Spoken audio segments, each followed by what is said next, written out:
Thank you for joining me. Well, today I'm going to do something out of the norm for me. This is actually going to be one of my biggest tubs to try to colonize and fruit. This was a gift to me I got back in July, and it's Microppose's Mark 1 monotub mushroom grow kit. So part of it was a 2-quart rye berry spawn and 4 pounds of sterilized substrate, which is cocoa coir, vermiculite, and gypsum.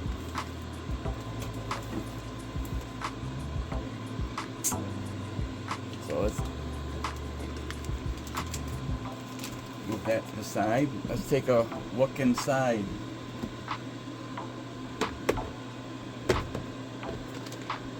So this is what comes with it. Just going to dump it out.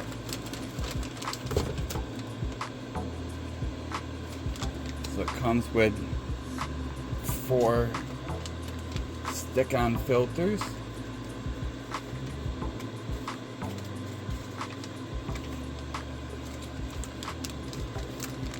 4 plugs.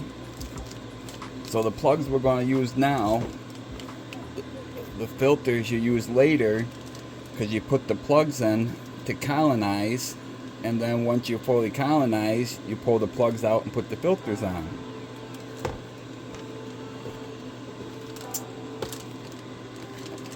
And then we got 2 clips. After you assemble it, put the clips over these little latches. And they even give you a liner. So we're going to use everything but the filter patches right now.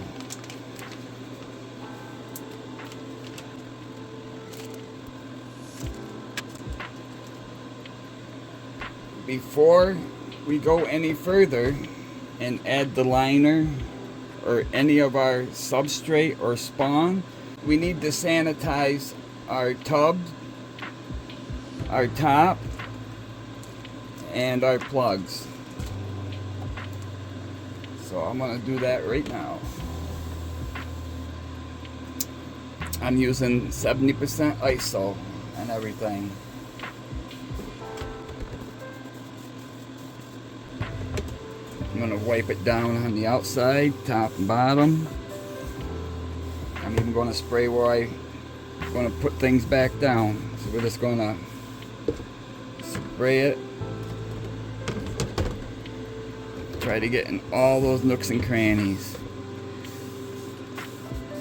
I'll spray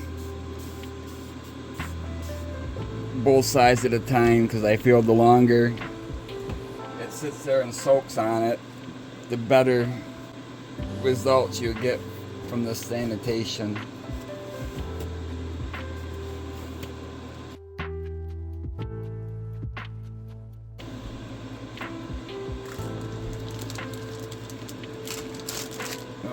We'll wipe the inside of that too. I get a little OCD with the sanitation. I'll repeat it sometimes more than twice.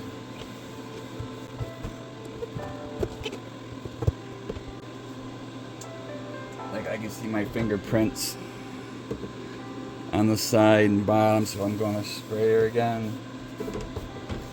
I actually, because of seeing that, I'm going to put gloves on. That will ease the over-compulsion to clean. I'm not introducing any of my bodily contaminants to the grow area. Kind of getting a rhythm to it as I go. I wasn't really even planning on using it this way. I was going to use it for a grow chamber and put like a 4-quart, you know, Tupperware container in there. I've always been leery about these type of kits because on my shoe boxes, and when you colonize it, you have your regular lid on it, and you don't have this extra volume. So I'm really curious to see how it grows. So let's spray our plugs.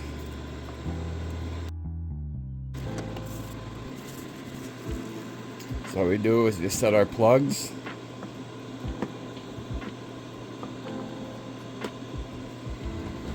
May have to seat them better after I take the top off, but we'll at least get them cleaned up and in their spots.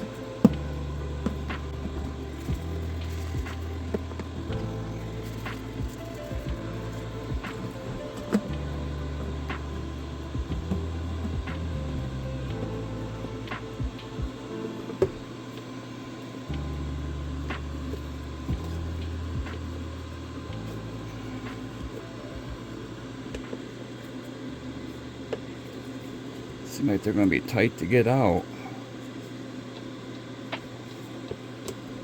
That one went in nice.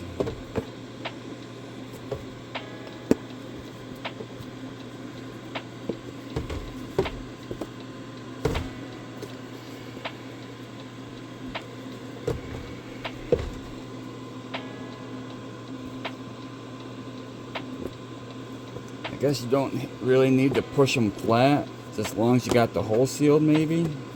Or maybe I'm just not lining it up square. Because they are tapered. So I'm not going to try to push them in flat.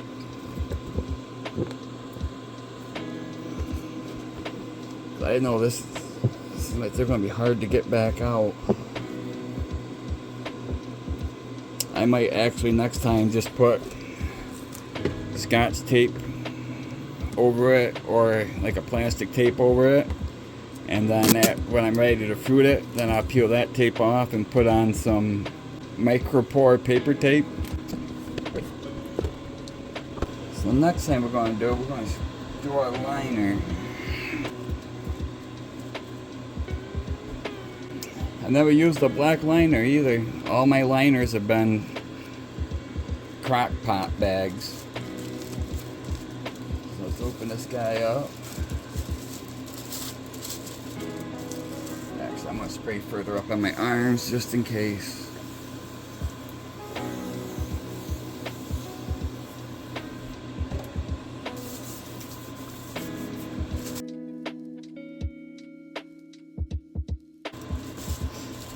If I was using one of my crock pot liners, I wouldn't even wipe it down.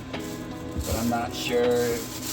Was this machine folded? Was it hand folded? I don't know.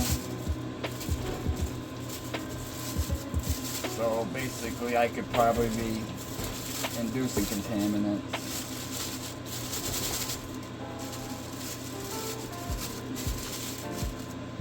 So there we go.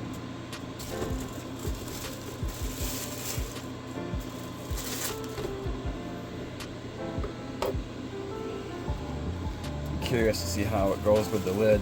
Oh, we might just leave that bag right in there and not cut it down.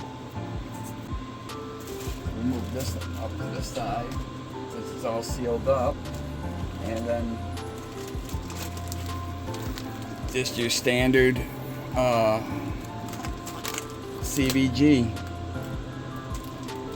Cocoa core, vermiculite, and gypsum. So we're gonna clean all of our bags, getting the gussets.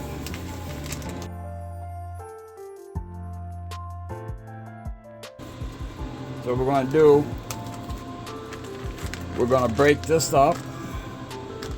I don't think I'm going to break it up into individually grains. I think I might leave it chunky, maybe like dime size, and I'm going to leave out maybe 20 to 25% of this so I can use the rest of it for the casing layer. So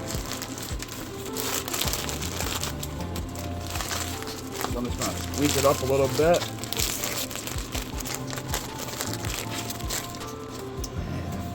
Let's break up our grain.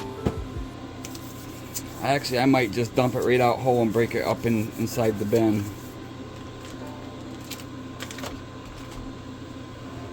This is going to be tight. Like they say, and I'm a believer of it, you got good grain spawn.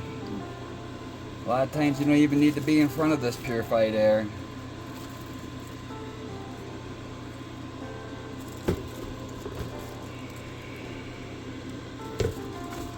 Switch on.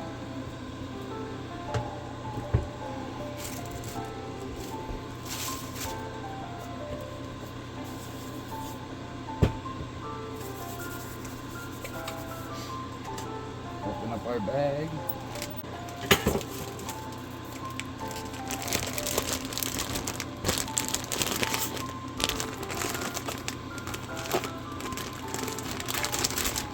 There we go.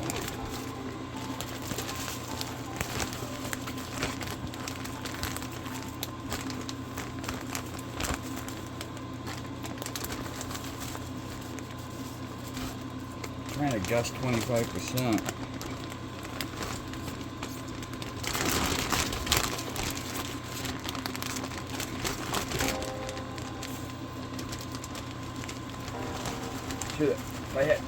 This is why I usually do things by the scale. It takes that guessing out.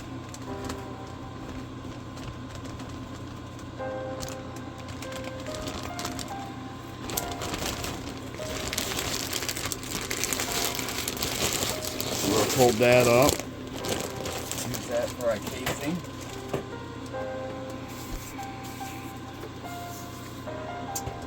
Not even going to mix that up yet.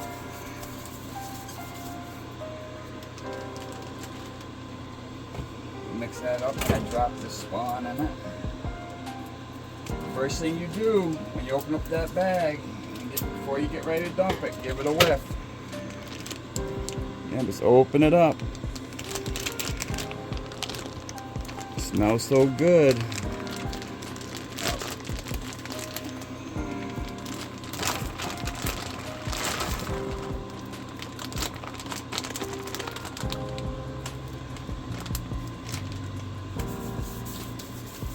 Spray my hands down really good again. We want to get in there. Oh, it smells so good. It smells like when I open up one of those containers of mushrooms, portobello caps I get from the grocery store. And it really did a good job.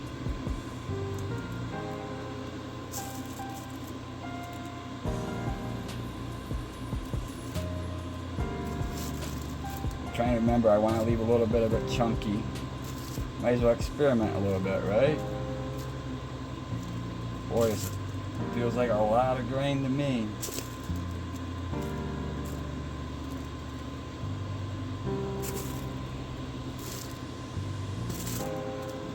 Well, I'm not doing really good on the whole chunky thing. So now I'm just kind of feeling for consistency, and I think consistency would be the best. So let's mix her in.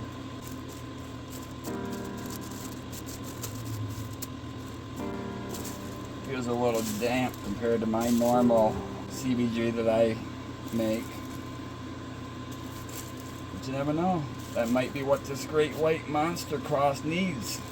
It's been one of my favorite mushrooms to consume because it tastes so good. It don't taste like other cubensis to me. And it's solid. Alrighty, so that looks pretty good. See, I'm going to throw this question out because I wonder this and I haven't ever asked it. Now, we want our substrate surface layer nice and flat so it's more consistent. Normally I would pat it down a little bit and then I would add my pseudo-casing and then tap it again. But then I thought, so what about if I just leveled it out like this and then added my pseudo-casing and tapped it all together? Maybe I wouldn't have two compaction lines, or maybe that's good. So I'm gonna kind of pat it a little bit, just so when I drop the casing on there, I won't be like filling in low spots with it. It'll be even layer. But I'm gonna try not compacting it.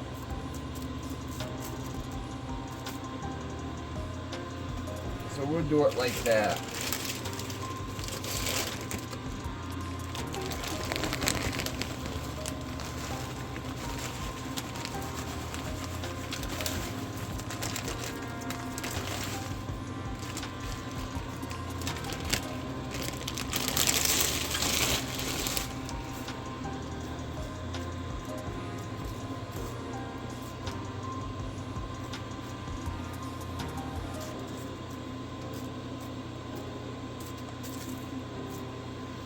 I wasn't going to do a pseudo casing on this one just because I've noticed the great white monster takes a little longer to colonize, and sometimes if you're not careful you can get an overlay, but you learn what it wants. It's very rewarding.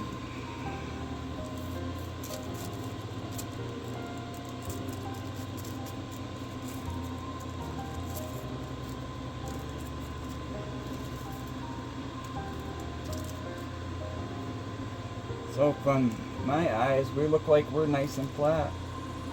So we'll leave it at that. Since this substrate had more moisture in it than the substrate I make, I decided to skip misting the surface and the inside of the container. I think I'm going to leave it with the long liner on.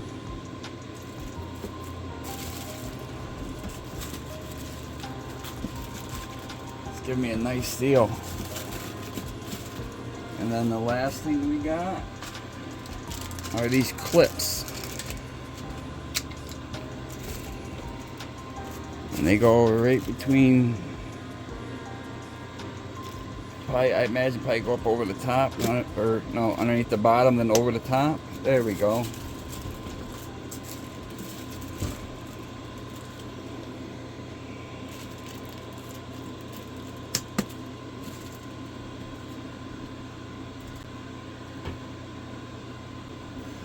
Always gotta make your label. Not sure where I want to put it, so we'll put it up here in the corner. So that's kind of like a little recap. November 11th, Toke F9 haploid monocaryon liquid culture. Great white monster F2 T0 plate, 2 quart spawn to 4 pound CBG.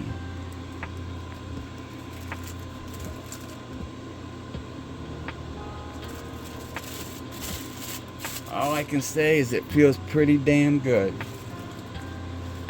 So, all it is left to do is we're going to let this sit and observe it, and once she gets fully colonized and we get all that white mycelium on top of the substrate, then we'll pull off these caps and we'll add our filters. So I'll leave it here as is, and when we get ready to pull those caps, we'll do the second part. Thank you for watching. If you have any suggestions or comments or want to share anything with your cultivation, leave it down in the comments. And thank you for watching and have a great day.